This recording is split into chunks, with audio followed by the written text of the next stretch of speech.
Hello there, this is Charles, and thanks for listening to another episode of the Mindfully Masculine podcast.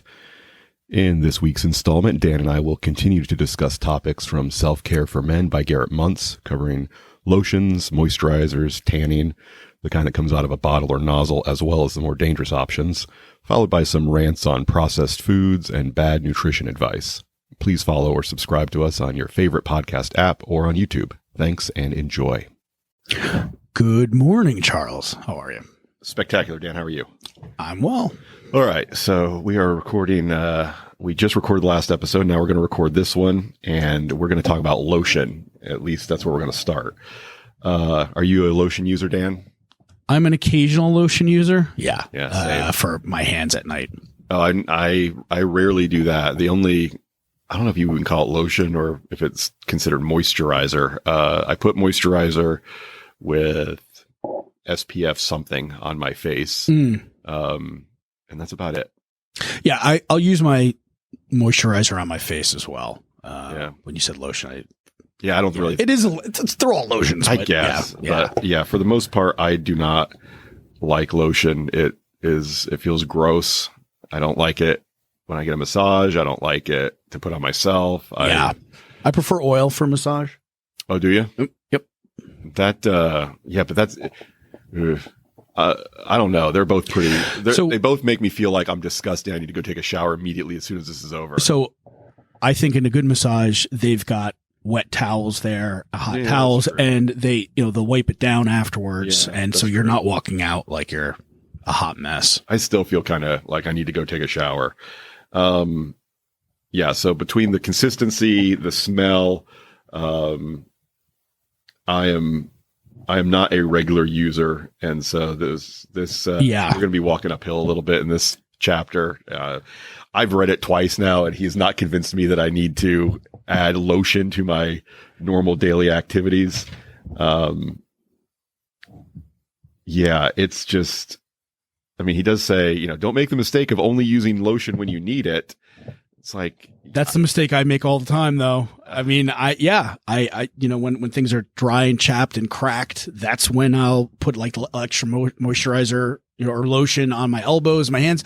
And that almost never happens to me. So I never feel like I need it. So I never use it. I feel, I don't know, whatever it is. I think during the winter time, I actually feel my hands getting drier, and just for whatever reason in my house at night, that's when they get really dry. And that's when I'll put on some lotion on my hands, and it rubs in pretty well. It's basic Gold Bond. Yeah.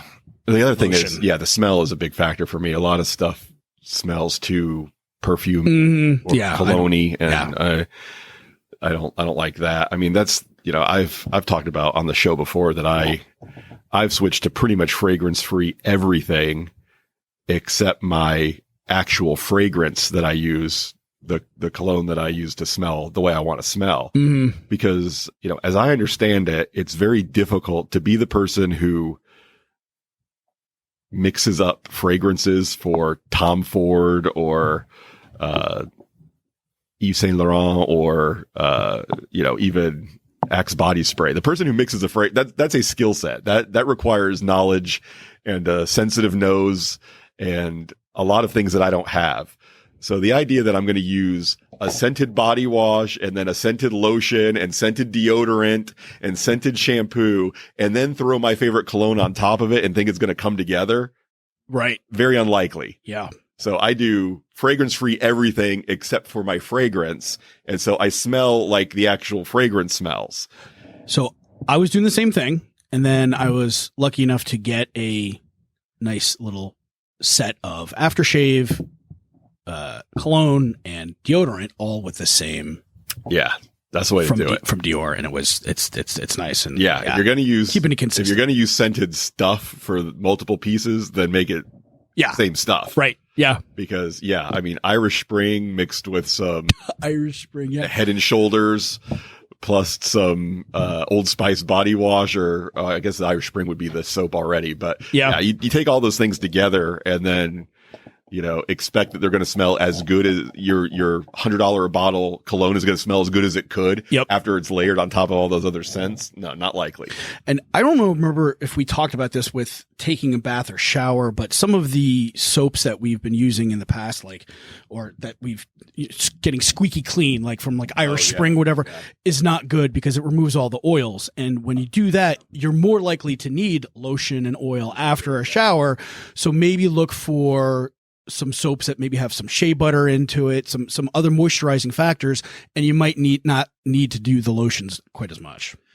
Yeah, and I would also say, unless if you've been not doing anything particularly effortful, like working hard or working out, or you can also just shower with some hot water, not even put soap on your body. Yep. And you can still get pretty clean with just blasting hot water all over yourself. And that, I think. And I don't wash my hair every time I take a shower either. No, neither do I. And unless I'm like dripping in sweat, usually I'm opting mostly for just the water and then maybe a little something on my face. But other than that, you're right. You're removing all the good bacteria and all the oils and stuff like that are supposed to be there on our skin when we use any type of soap or moisturizer. Right. Yeah, because it feels like when you use a fairly strong soap, it's like, okay, I'm going to remove everything there is from my skin, and then I'm going to use lotion or conditioner, to put it back, to put back all the stuff that I took away. Yeah, it seems like there's probably a better way to do it than that. So,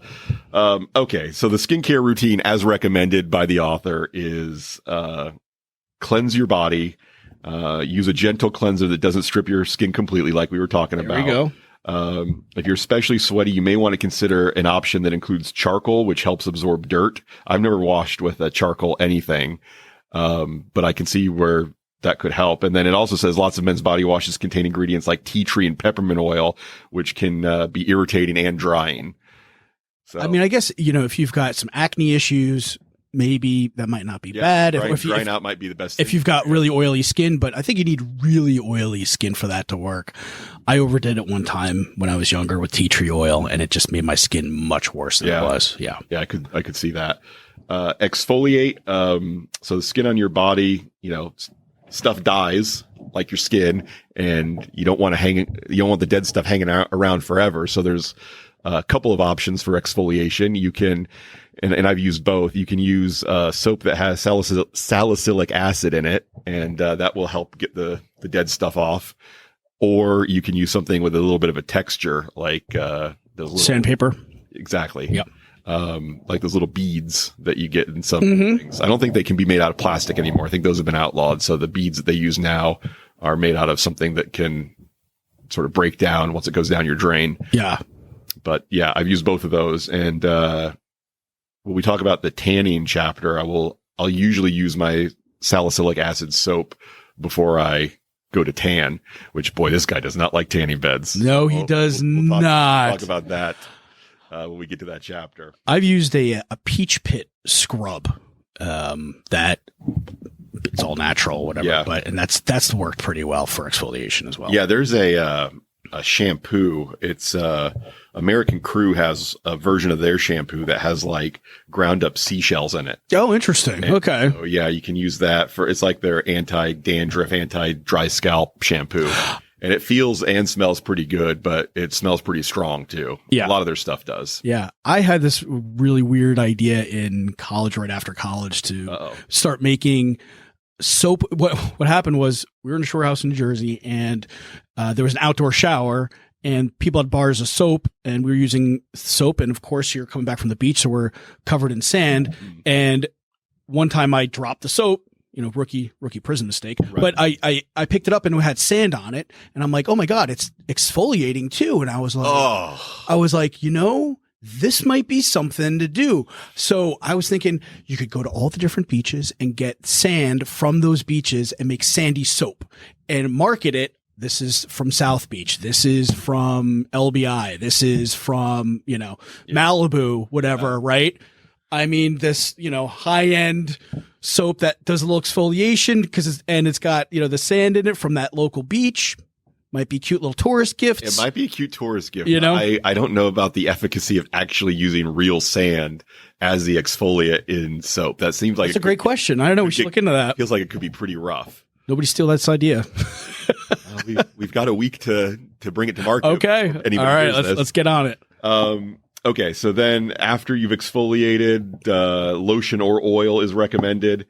Which again, just taking the time to put on something I don't like in the first place. Yeah. That's a hard sell, man. I don't see myself doing it.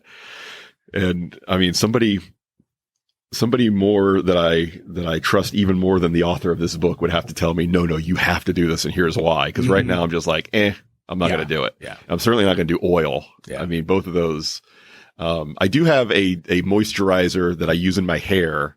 And it's for hair. It's the tea tree hair and body moisturizer. And I will usually use that in my hair every time I get out of the shower. And if my beard is getting a little long as it is now, sometimes I'll rub some of it into the beard. Soften it up a little bit. Yeah. But nice. To think of doing it on my whole body, absolutely not. It's a little bit more of a time commitment as well. And something I didn't realize here, that the difference between lotions and oils is that the lotions have humectants, which actually draw moisture from the air. Yeah, so that helps moisturize you a little bit more, where oils don't. Yeah, I thought I didn't know that. I didn't know that. And yeah, so that was interesting. How about chafing? Do you find yourself chafing under any circumstances? I do, when I've gained a little too much weight and my thighs start rubbing together. I have gotten slightly longer boxer briefs to handle that. Okay. But it still happens once in a while. Yeah. It'll happen to me if I get very sweaty and I'm walking a lot. So long hikes be an issue. Yeah. Really, since I switched from cotton briefs to synthetic, it hasn't been as much of an issue.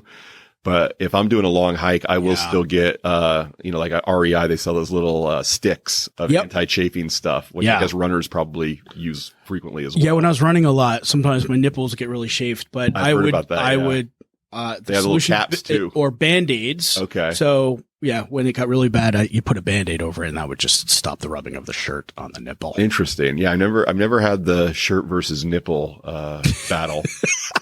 But I have had inner thighs. Yeah. Where I find baby powder plus the little anti-chafe stick will do the trick for me. Yeah, I got sensitive nipples, so.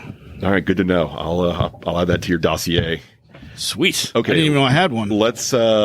Let's go ahead and jump into tanning. I think we got plenty of time, unless you got more to say about lotion. Nope, I do not. I get that I should be using it, but I don't want to, and so I probably won't. Yep. And maybe that'll, once I get the skin cancer from my tanning practice, then I'll start using lotion. Because, that gets rid of skin cancer, right? The lotion. Yeah.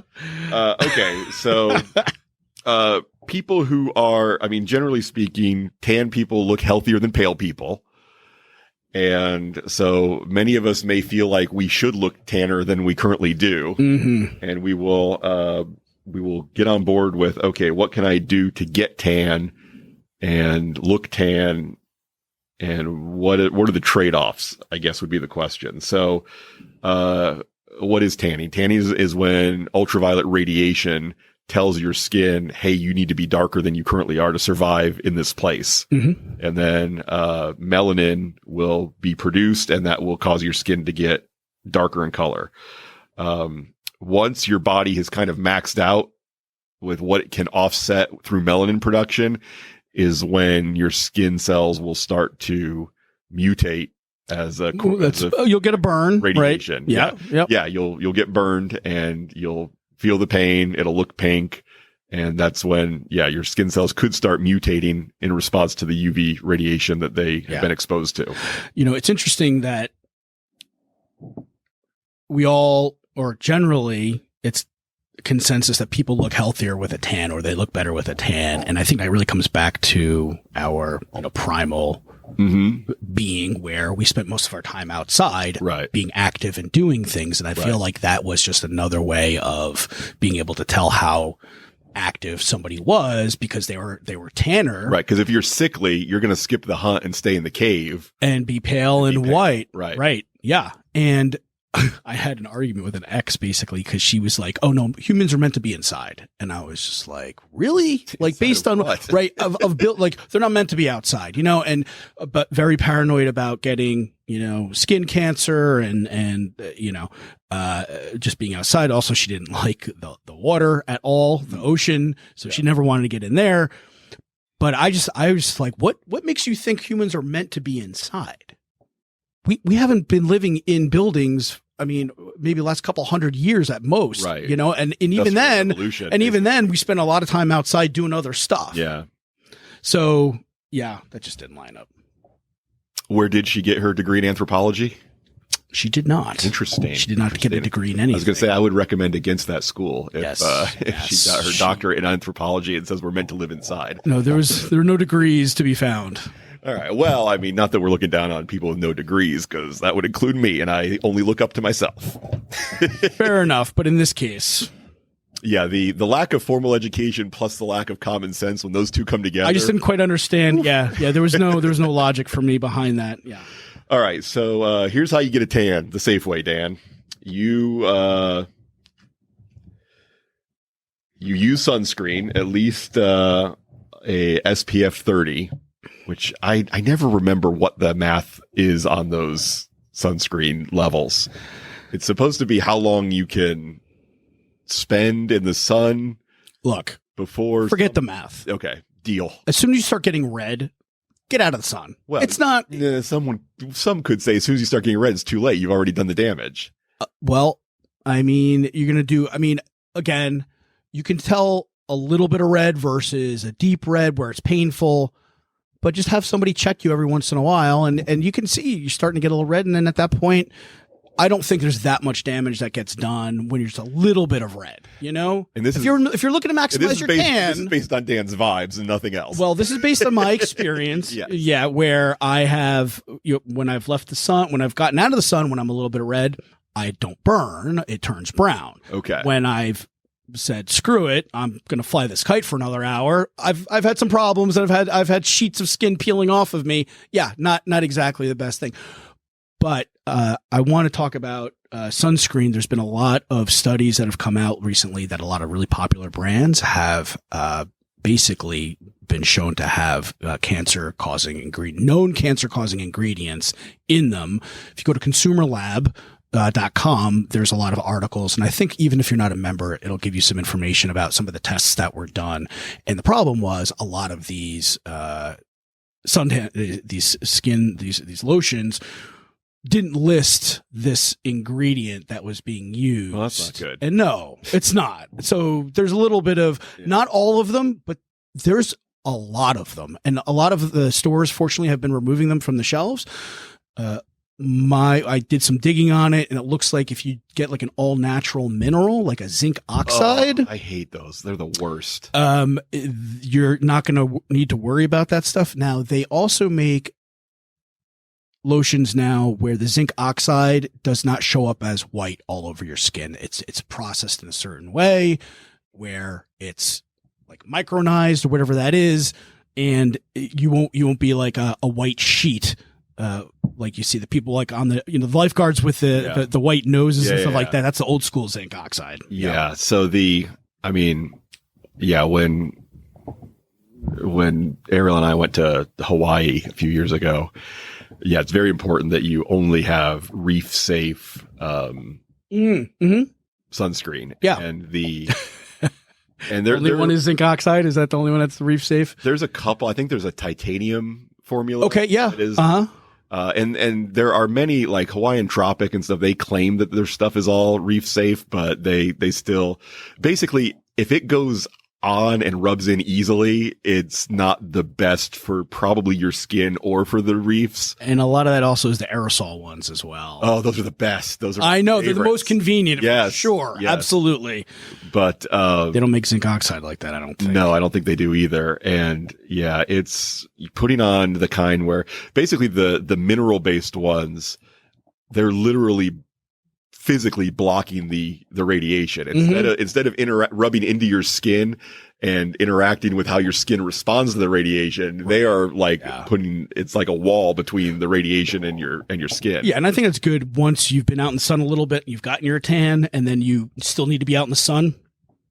Maybe go for something that hardcore. The application of it though is such a pain. It just doesn't rub in. It's all gluey on your hands. Just like lotion. I don't know. Yeah. See, you and I are very different in so many ways, but when I hear something's got cancer causing ingredients, I'm like, oh, I bet that's the best one. I bet that works the best. Yeah, I mean that's the thing is a lot of these companies are trying to get their products sold, so they're going to try to make it as easy to use and comfortable. Yeah, absolutely. Right, and that comes down to skincare, food, right, all the stuff that tastes yummy. Absolutely. Yeah. Okay, so wear sunscreen, and then it goes into a little bit about sunless tanning, which I guess he talks about the version of it where you do it yourself at home and where you go to a place. Mm-hmm. I've never done sunless tanning. I've never had any experience with that. I assume you probably have because you've done more things than I have when it comes to tanning, at least. But a lot of stuff about your body. You've tried some stuff I haven't tried. So what's that like? What is... You go into a place and you stand in front of a bunch of nozzles. You never saw that Friends episode where Ross did it? It's basically like that, but less confusing. Okay, right. So Ross was it's just less confusing. But that's right, because he kept like turning around when he wasn't supposed to and stuff, right? Right, and it's the same thing. You turn around but it's step by step. It's really easy, and they spray you, and you just tell them how dark you want to be. Okay, now from his explanation, it works pretty well. Talking about dihydroxyacetone. It reacts to the dead cells on the surface of your skin and temporarily darkens them. By reacting and temporarily darkening, does it paints you a color, or does it actually prompt a chemical reaction that makes your skin change color? So I don't have an answer to that question, but to me, it sounds like that's a chemical reaction, no? But what was your experience? Did it feel like you were being painted with something, or did it? Oh yeah, you're sprayed. Basically, it's like a spray paint. It's a spray paint, basically. Yeah. Okay, so the stuff that comes out is a color. Oh yeah, the skin is that color. Yeah, and correct. Okay, so that feels more like you're just being spray painted to me than. Yeah, I mean, you could say that when you spray paint on the surface of your car, it interacts with the surface of the car to be more red or black or whatever color you're painting your car. Yes. So. I don't know. It feels like he's trying hard to make this sound fancier than it actually is. You're painting your body, basically. Okay, so yeah, all right. And how soon does it dry? Does it rub off on stuff? I mean, tell me what your experience was. Take it from start to finish. I guess it depends on where you're doing it. If you're like doing it at home versus doing it at a place. I'm mostly concerned with having somebody do it. Going to a place to get it done. Yeah, is it a person that does it, or is it no? It's all mechanical. Well, you can get a person to do that. So like a lot of the bodybuilders will have someone do that by hand, fancier, right? A little fancier, but yeah, at a place. I mean, you're dry fairly quickly after that because it's a fine little mist. But you don't want to sweat. You don't want to run. I would probably wear some old clothes like a t-shirt and sweatpants or something like that, so you don't get it on stuff like in your car or whatever else like that. How long does it take? So you go into a booth, you take your clothes off, it blasts you. Do they like blast some air on you afterward to dry it, like fans or something? I think I remember that. I think they might. It's been a while, dude, to be honest with you. So, but then at some point you put your clothes back on, you leave. Correct. And then does it get darker the longer away from the session? I think it depends. So I think some of them, it might actually darken over time a little bit. There might be some chemical reaction I would say going as well. If you care about knowing about this, don't just listen to us because we go to a place and ask questions. Yes. I was going to say watch a YouTube video, but we are not expert. I've never done it. Dan did it a while ago, and my memory's a little foggy on the details from all the about cancer causing stuff you use. Correct. But it's definitely safer than the tanning bed itself. It would seem so, and I have used those frequently and probably still will. And when we get to that part of the chapter, I'll tell you why. Next is bronzer. That's a temporary tan, especially on your face. Basically, you get moisturizer that has some pigment in it. And then when you put it on yourself, then your skin looks a little tanner than it would otherwise. Mm-hmm. And it will wipe off on other stuff. I've never used it, but although I think I've used sunscreen with bronzer or tanning lotion with bronzer, and it does definitely have a pigment to it, and it makes your skin look a different color. Yeah. And it does seem like it could very potentially wipe off on something you wouldn't want it to wipe off on. Oh, absolutely. It has. Okay. So if you're going to use sunless tanning products, exfoliate first. And again, that's through something with salicylic acid or something with a texture to it. Make sure that you've been completely dried. Massage in the product of your choice. Be careful around your joints because they can absorb more lotion and tanner than other parts. Wash your hands very well, and then follow the directions to, go the recommended time that it says, which it could be a few minutes to overnight. Dry off again before you get dressed, and then keep your skin moisturized to keep the tan. There it is again, the moisturize. Or lotion. Yep. And then get professional help if this sounds too complicated, which I would certainly not try to do this myself. I would go to a place and have them do it for me. All right. Stay away from tanning beds. People used to think that indoor tanning was safer than sitting in the sun. And by people, that includes me. I still think it's safer because, look, as an engineer, I am about minimizing variables. Where when you're sitting out, laying out in the sun outside, there are a whole lot of variables about what's going on in the atmosphere, what's going on in pollution, what's going on in the part of the year you're in, the part of the world you're in, where if you go into a tanning bed and what I always use less than the maximum number of time, sometimes half, sometimes less than half. And then I just know, okay, I'm going to have to pay to do this a little bit more often because I'm not using the whole 6 minutes or 8 minutes or whatever.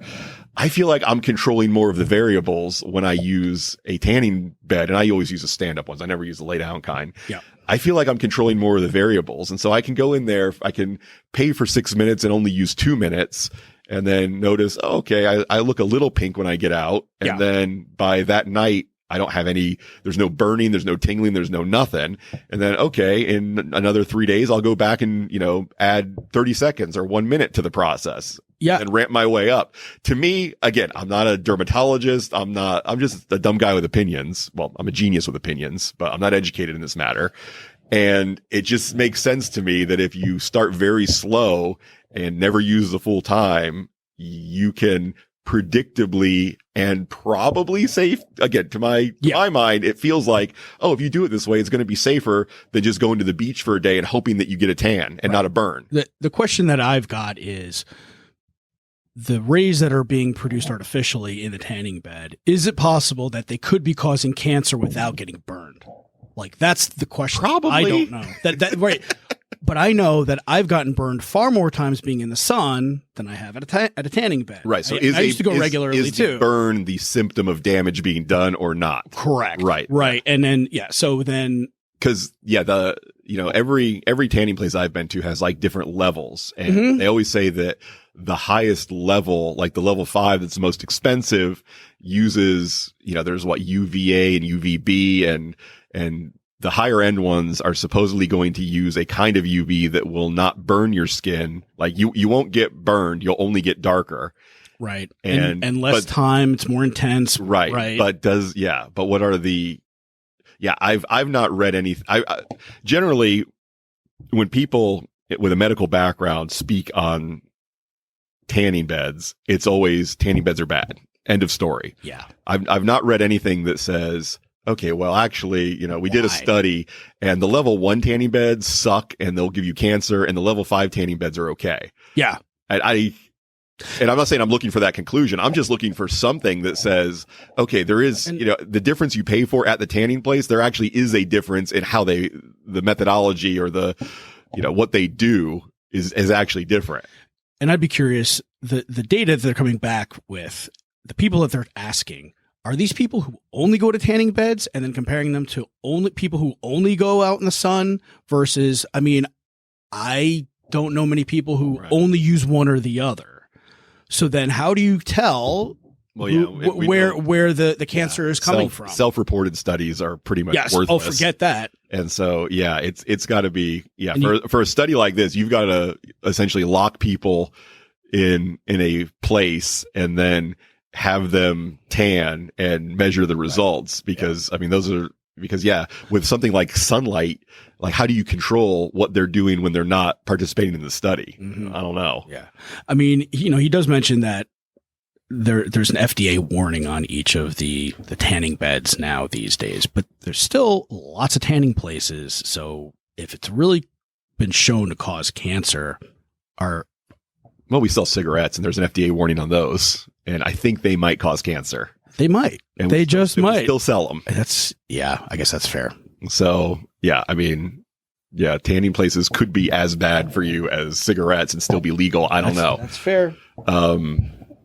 But yeah, again, what am I going to rely on? Am I going to rely on my own intuition about this, or am I going to rely on what I believe is a limited amount of data that, I mean, I'll probably rely on my own intuition because I'm stubborn and I'm willing to live with the consequences. But yeah, if somebody could show me or send me some information that says, okay, no, we have other people who thought they were smart have tried what you've tried, and we know that they've gotten cancer, and here's how. Then that would probably back me off of what I think makes sense. Yeah. But I set high standards for when I want to, when it's time to change my behavior about something that I think makes sense, I can be a little stubborn. The other piece of this is that there was cancer causing agents found in a lot of sunscreens. So how are we to say that it was the tanning that caused the cancer versus the actual agents that you're putting on your skin before you go in the tanning bed or before you go out in the sun, or the combination of the cancer causing ingredients plus the UVA, UVB radiation from so many permutations. Yeah. It's like when people start saying that, people who eat meat are more likely to get cancer. It's like, okay, but what else are they eating? And what else? And what else are they doing? Right. Is it people eating uncured bacon or grass-fed beef, or are they eating that grass-fed beef and that uncured bacon in a triple bacon cheeseburger that they've put together with a whole bunch of other stuff? Right. And how do they get this data? They stick them in a lab and monitor them all the time, or was it self-reported? Yeah, it's probably which doesn't mean shit. Yeah, self-reported studies are, I feel like. Tell me how much meat you've eaten over the last month, or week even. And if you're not measuring, even if I was tracking with my app, I would still need to look at the app. I couldn't tell you off the top of my head, and I wouldn't be, and I wouldn't be sure. I mean, because even if you use the barcode of the food you bought, there's food calories make their way, calories, carbs, fat grams, protein stuff. Even when you're fairly religious about logging your food, stuff makes its way into your diet that, through just margins of error when it comes to the reporting of nutrition facts, as well as, stuff that you forgot that you ate, or, I was, at the company birthday party for everybody who had a birthday in January, and I just had a little bite of, stuff like that happens, and it doesn't always make it into your log. And yeah, so I kind of wonder why they still do I guess for some stuff, that's the only way you can study it is through self-reported methodologies.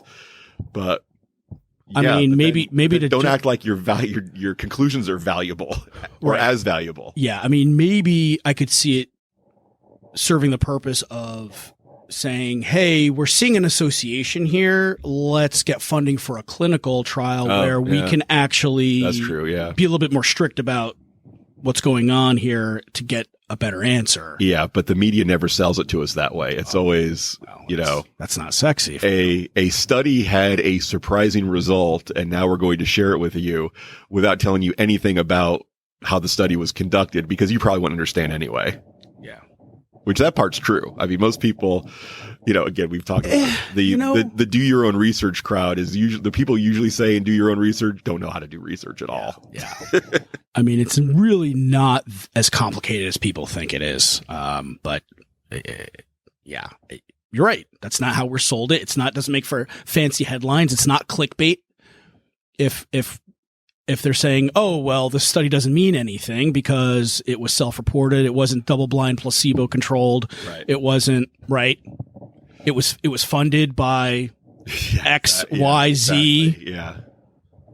Yeah. Which, it's wild how much of the studies about, carnivore type dieting and vegan dieting is based on, the money's coming from somebody who's got a very big, they got a lot of skin in the game as far as what the conclusion of the study is going to be. Oh, for sure. And and again, I don't believe that necessarily changes what, I don't think that you've got doctors and researchers just, drawing an X through the real data and writing in fake data.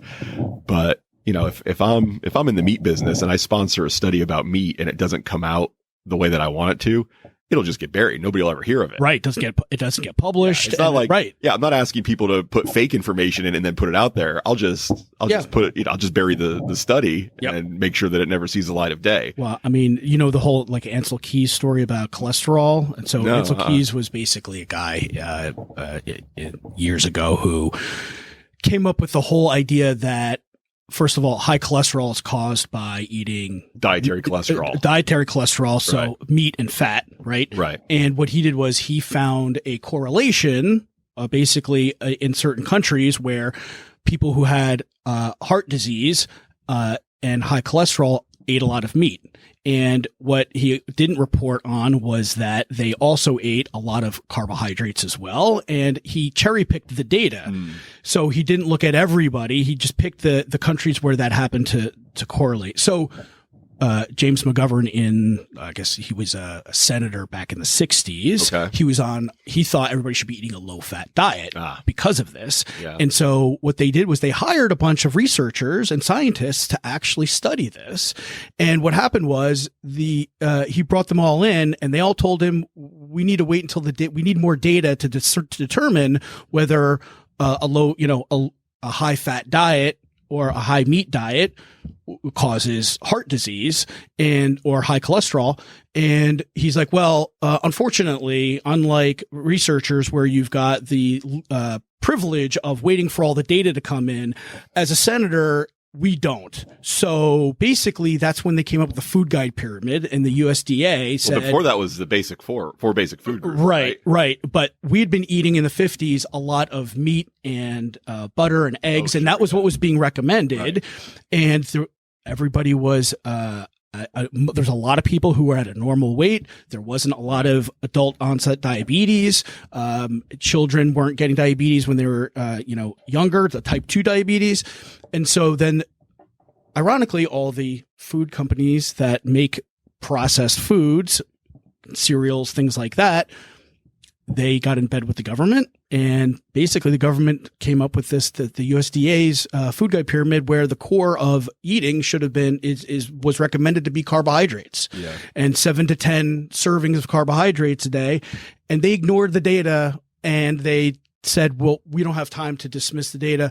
Since then, a lot of data has come back in, and science has shown that basically it's a combination of eating carbohydrates with fats or carbohydrates with protein that causes heart disease, causes problems with cholesterol, things like that. So yeah, it's interesting. It's so, looking back on it, it seems so naive to come to a conclusion like something that we would do when we were hunter-gatherers, like, oh, that guy eats a lot of meat from a very fat animal, so therefore it's going to make him fat. Like if you put fat in your mouth, then that's going to turn into fat around your belly. So the ironic thing was that part of this. So there's a great movie called Fathead Kids, and it's by this guy called Tom Norton, and he describes basically what I just described, and that philosophy. But what they found was feeding pigs breakfast cereal with milk fatten them up the best over any other type of food. Interesting. Wow. And if you remember when we were kids growing up, every time we saw a breakfast cereal commercial, it was part of this nutritious breakfast. Yeah. And it was toast, orange juice, toast with a little butter on it, orange juice, and then a bowl of cereal with milk. And they did it, and it was amazing. They did it for, Raisin Bran and Lucky Charms and Fruit Loops and Cocoa Puffs. And the American Heart Association approved all of these cereals. If you look at those boxes of cereal, they say because it's a low fat food, even though it's full of sugar and processed garbage, right? They have the stamp of approval from the American Heart Association, like it's like a health food. Yeah. So fortunately, with the dawn of the internet, people are waking up and getting more information, and they're realizing, the way to control our appetites and our weight is through eating more whole foods, things that are closer to nature, fruits, vegetables, meat, things that come from nature, and not stuff that's made in a bag or a box. So, yeah, and it seems like if you want to lose weight, you've got to focus on a heavy-sided diet in one area or the other. Like cut out the fats and eat healthy carbs, or cut out the carbs and eat the healthy fats. And it's the combination that seems to make food the tastiest and puts a bunch of weight around your belly. Yeah. I mean, here's the thing too, is even if you are eating healthy carbs and with the fats and everything else like that, these are healthy carbs, right? These are stuff coming from nature. Right. You're not likely to overeat on them. Right. Yeah. And you're also getting the nutrients. So one of the biggest indicators of whether we stop satiety or not is how much nutrients we have. And the problem with the processed stuff is it's devoid of nutrients. If you're eating real food, no matter what it is, you're going to be less likely to be hungry. So that's one of the things that I'm working on is having more real meals, and I'm cutting back on the keto chow. So yeah, you don't, not many people have said, as delicious as it is, I've gotten fat because I overeat on steak. I have one 16-ounce ribeye or fruit. And then I go have another 16-ounce ribeye. I've had too many bananas. Yeah. Or ate too much spinach. Yeah. Doesn't happen. No, it's the processed food that gets you into trouble. It's not and I think really, in the chemicals, it starts right on the tongue, and I think it goes right to the brain, and it gets you in the mood. If you've ever been eating really healthy, and then, for me, it's having a delicious keto chow shake, and I get those flavors and everything else like that. Before I know it, I'm craving more sweet stuff, even though there's like no sugar or natural sweeteners in them. Yeah, I definitely I notice a difference after I have one. It's still, every time we talk about your experience with keto chow, it blows my mind. Like, I cannot believe. What do you mean? That you've turned this meal replacement shake into a snack food. Delicious. It's a dessert. It tastes good enough for me to, when I'm getting serious about my diet, to do 1 or 2 shakes a day instead of a meal. But the idea that you think it's good enough to snack on just blows my mind. It's a treat. It is insane. Oh my gosh. Like, yeah, I'll do it as a meal replacement because it gets me toward my goal. But, just. It's not the same. Not being able to stop myself from eating it, that would never happen.